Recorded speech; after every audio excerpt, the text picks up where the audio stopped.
ଆଜି କାର୍ତ୍ତିକ ମାସ ସଂକ୍ରାନ୍ତିରେ ଭାତ ସହିତ ମୁଗ ଡାଲି, ତା ଦେହରେ ଗୁଆ ଘିଅ ପଡ଼ିକି ଛୁଙ୍କ ହେଇଛି, ଟମାଟୋ ପଡ଼ିଛି, ଆଉ ଆ ଦେହରେ ଫୁଲକୋବି ଆଳୁ ଭଜା, ତା ସହିତ ଗାଜର ପଡ଼ିଛି।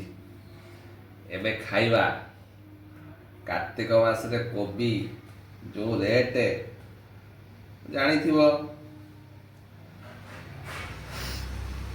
ରେଟ୍ ହେଲେ ତାର ଟେଷ୍ଟଟା ବଢ଼ିଆ। ପଇସା ଯେମିତି ତା ଟେଷ୍ଟଟା ବି ସେମିତି।